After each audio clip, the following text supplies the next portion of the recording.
Next up is Jules Padalita from the School of Media and Communication. Hi, my name is Jules Padalita, and obviously, I love Dungeons & Dragons.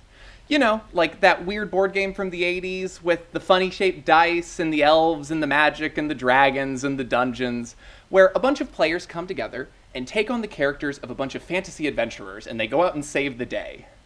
Now, D&D is currently enjoying its 7th consecutive year of record-breaking profits. Coinciding with this is a rise in interactive media platforms such as Twitch, TikTok, YouTube, and at the same time, an explosion of digital D&D content online, from podcasts to comics to TV shows on Amazon.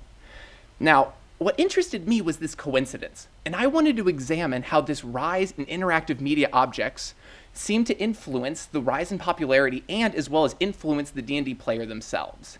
After all, D&D is not a new game, but these interactive media objects are, and I wanted to see the interactions between the two.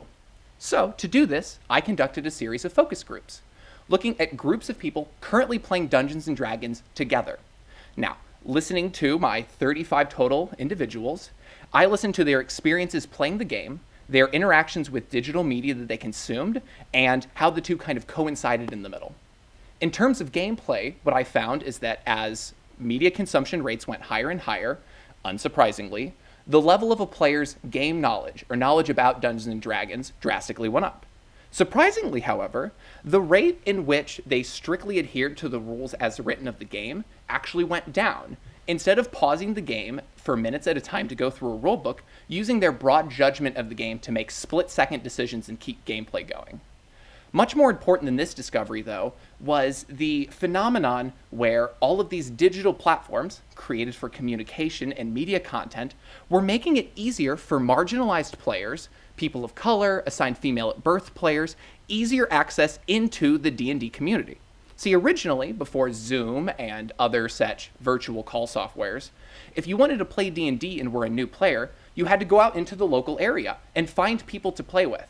The problem is that these marginalized players were finding that the sexist and racist overtones of the groups playing at the time, these local leaders were making it harder and harder for them specifically to get into the game, reinforcing the stereotype that it was a space for white cis men. Fortunately, these digital platforms are making it easier for anyone to find groups that they feel comfortable and accepted in. So to summarize, Dungeons & Dragons is having its peak in popularity, due in part to rising interactive media platforms and a rise in digital content. And while there are influences to gameplay itself, the important thing here is that marginalized players are now previously marginalized, finding more success than ever. D&D isn't just more popular than it ever was, it's more inclusive. Thank you.